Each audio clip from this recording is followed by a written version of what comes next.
Bom dia, turma. Então, nós temos hoje uma aulinha aí de língua portuguesa, onde veremos, alguns conteúdos já estudados, vamos apenas ver, outro nós vamos ver hoje, mas que é uma folhinha de cada um. Então, vamos ver um pouquinho de estrangeirismo, de pontuação, parênteses e de gráficos.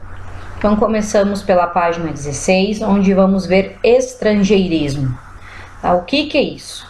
São palavras, ou expressões, então, de origem estrangeira, Há estrangeirismos, há palavras estrangeiras que sofrem o aportuguesamento, ou seja, sofrem modificações na pronúncia ou até mesmo na escrita para poder se adequar às regras da nossa língua, da língua portuguesa, tá?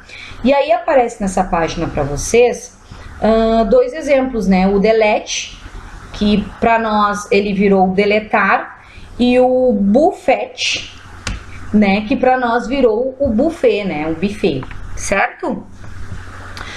Porém, todavia, entretanto, existem palavras que elas não sofrem aportuguesamento, elas continuam com a escrita e a pronúncia igual, como o videogame e o mouse, certo?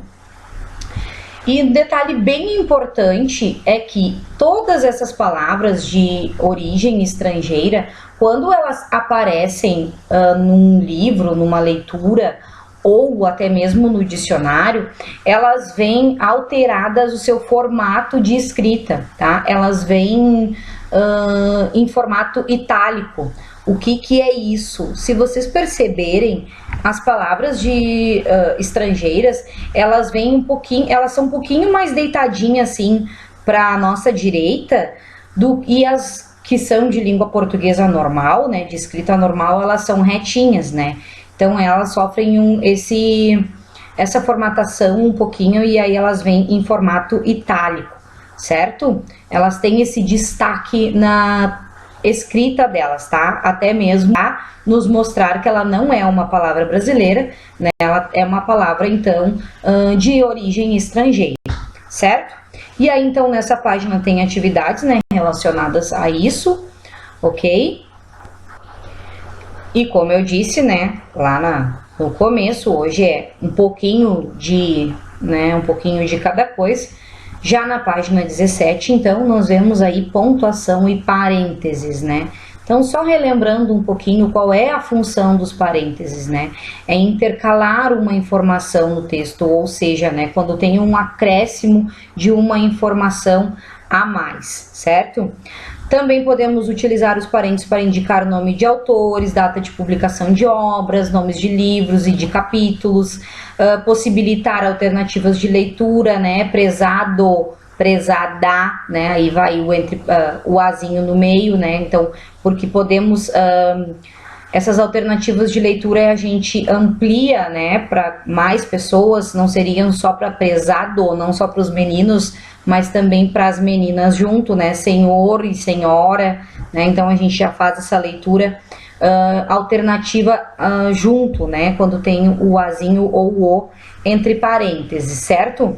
Então aí na página 17 tem um textinho, um trechinho de um textinho que apresenta informações entre parênteses, Então, por que essa informação tem? Para que está servindo esse parênteses dentro deste textinho? Tá? Explica então essa função do parênteses dentro do texto, certo? Utilizando as dicas que tem embaixo aí para a função dos parênteses. E continuando na página 18, então temos atividades sobre o uso dos parênteses, Na atividade 2 tem que marcar a alternativa em que o uso dos parênteses indica um acréscimo, de uma reflexão, certo? Na 3, assinalar a alternativa em que o uso dos parênteses indica uma opinião. A 4 é a justificativa, a alternativa que justifica o emprego dos parênteses em Maria Luísa e ali, 1960. Por que foi utilizado esses parênteses no 1960, certo? E em querido, querida, amigo ou amiga, o uso dos parênteses tem a finalidade de indicar o quê? Certo? Então, é mais para recapitular, então, né, o uso dos parênteses, né, dessa pontuação, desse sinal de pontuação, e as finalidades, né, as funções dos parênteses. Ok? E mudando de novo o rumo da atividade, mas não do nosso contexto, né, porque continuamos aí trabalhando com reportagem sobre os idosos, né, só que agora uma leitura de um gráfico, certo? Então nós já vimos, né, leituras de gráficos no livro 1, vocês já trabalharam terceiro e quarto ano também com leituras de gráficos, tá? Informações, leitura de informações de gráficos. Então esse gráfico aí é um gráfico de colunas, ok? Então nós temos então que preencher essas informações, essas perguntas, responder essas questões baseadas no gráfico, nessa leitura deste gráfico, certo? Então vocês têm que responder qual é a população representada neste gráfico, né? Qual é o período representado na amostragem deste gráfico, o período é os anos, né? De que ano a que ano. O que indica o número 208 milhões no título da reportagem? E que palavra possibilita concluir que essa informação numérica presente no título é atual em relação à data de publicação? Então, a data de publicação a gente encontra lá na legenda que tem embaixo do gráfico, né? Ali, ó, cotidiano 2018, mês 7, certo? Então, tá ali a data de publicação, né? Então, tá certo? Não tá?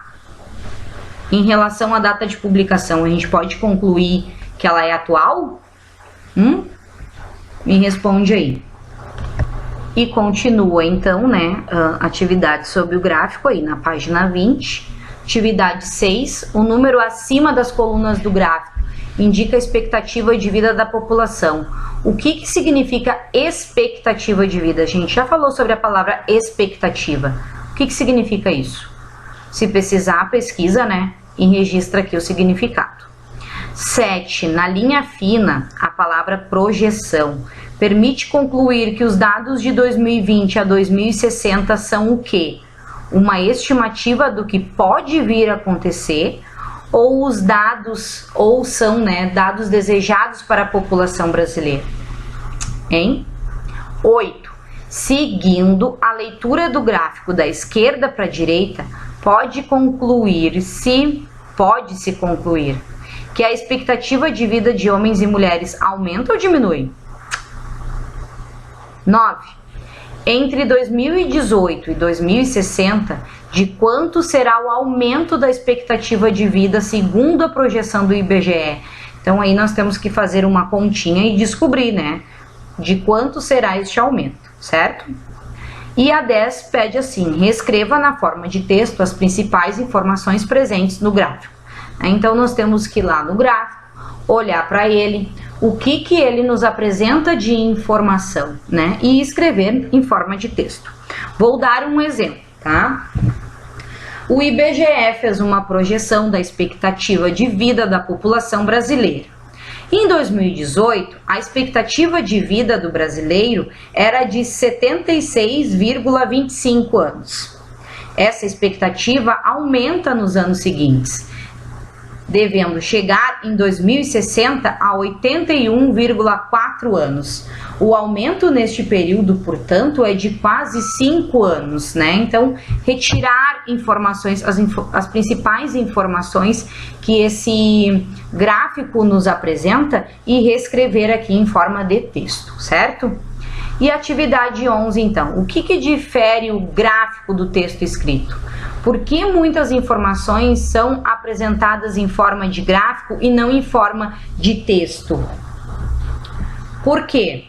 Porque normalmente o gráfico ele representa a informação de forma mais visual do que do texto escrito, né? Então esse formato é adequado às vezes quando a gente se pretende expor informações numéricas muito grandes, né? Então quando a gente tem que expor até uma quantidade grande de informações numéricas, a gente utiliza o gráfico, porque tu imagina a gente escrever, né, todos aqueles números ali por extenso, né? Tu imagina a quantidade de linhas que vai se utilizar. Então, por isso que, né, dependendo do que for, é mais convencional usar o gráfico do que o texto, tá? Só por isso, tá? Ele não difere, assim, no fato de conteúdos, ok? Porque o conteúdo de um texto ou o conteúdo de um gráfico, ele pode ser o mesmo, né? Mas esteticamente falando, visualmente falando, fica mais fácil de tu ler um gráfico de números, ler números em um gráfico do que um texto por extenso, certo? Então, por hoje era isso, né? Leiam com cuidado, com atenção as atividades, né? Façam as atividades com cuidado. Qualquer dúvida, podem chamar a prof, estou à disposição, ok? Beijinhos, bom final de semana.